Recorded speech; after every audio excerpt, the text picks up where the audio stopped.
तुमची खूप चिडचिड होते, छोट्या छोट्या गोष्टीचा तुम्ही खूप विचार करता, खूप टेन्शन घेताय तुम्ही. यावर आहे ना मी आज तुम्हाला एक सोपा उपाय सांगणार, जो ऑलरेडी खूप लोक करताय आणि त्यांना याची मदत देखील झाली. खूप सोपा आणि खूप चांगला उपाय आहे. कोणता?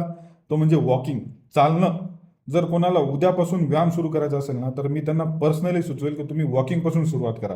याचे पुरावे आहेत, मी माझ्या मनानं सांगत नाही या गोष्टी.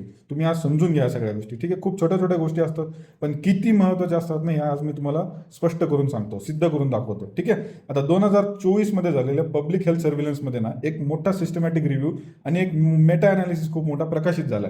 यामध्ये काय बघितलंय की 75 रँडमाइज कंट्रोल ट्रायल त्यांनी घेतले आणि जवळपास 8,636 लोकांमध्ये हा अभ्यास करण्यात आला. छोटा आहे पण खूप महत्त्वाचा आहे, तुम्ही समजू शकता या गोष्टी.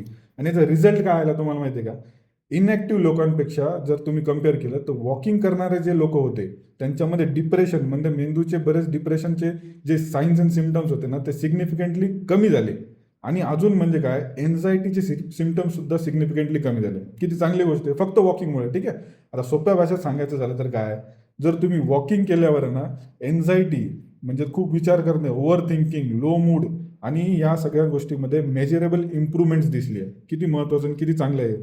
महत्वाची गोष्ट म्हणजे काय, हे बेनिफिट्स फक्त आउटडोर वॉकिंग नाही, बाहेर चालले त्यामुळेच फायदा दिसला नाही. बरे तुम्ही घरातल्या घरात देखील चालला, तुम्ही ग्रुप वॉकिंग केली, इंडिव्हिज्युअल चालले आणि वेगवेगळ्या फ्रिक्वेन्सी आणि ड्युरेशनमध्ये देखील हे दिसले. कसं होत असेल तुम्हाला हा प्रश्न पडला पाहिजे, कसं होतं हे सगळं? आता वॉकिंग करताना काय होते, आपल्या मेंदूमध्ये एन्डॉर्फिन्स रिलीज होतात. एन्डॉर्फिन्स काय, जे आपल्या नॅचरल पेन किलर सारखं काम करतात. शरीरात नॅचरल पेन किलर सारखं काम करतात एन्डॉर्फिन्स. हे रिलीज होते वॉकिंग केल्यावर. आणि सेरोटोनिन आणि डोपामिन पाथवे सुद्धा ऍक्टिव्हेट होतो. म्हणून काय होतं, हे सगळं पाथवे सुरू झाले काय होता, तुमचं मूड, तुम्हाला मोटिवेशन भेटतो, तुम्हाला चांगलं वाटायला सुरुवात होते. आणि जे लोक ऑलरेडी हे करतात वॉकिंग, ज्याला चालायची सवय, सकाळी फिरायला जायची सवय, त्यांच्यामध्ये स्ट्रेस आणि टेन्शन हँडल करायची क्षमता वाढून आलेली दिसली आहे. तुम्ही समजून घ्या, बरेच लोक करतात, त्याचे फायदे खूप चांगले आहेत. आणि म्हणून काय, एन्झायटी आली की लगेच फोन उघडून बसू नका. त्याला चला एकदम मस्त 5 मिनिटं उठायचं, थोडीशी वॉकिंग करून यायची. तुमच्या ब्रेनला अजून स्टिम्युलेशन नको, त्याला रिदम द्या, ब्रिदिंग द्या, त्याला मुवमेंटची सवय लावा, ठीक आहे? आणि दररोज आहे ना 20 ते 30 मिनिटं चालण्याची सवय लावा. ही गोष्ट जरी छोटी वाटत असेल, पण तुमच्या मेंटल हेल्थ आणि तुमच्या मेंदूसाठी ना खूप फायदेशीर गोष्ट आहे, ठीक आहे? काळजी घ्या आणि फॉलो करा, कारण आरोग्याबद्दल गोड बोलत नाही तर खरं बोलतो. धन्यवाद.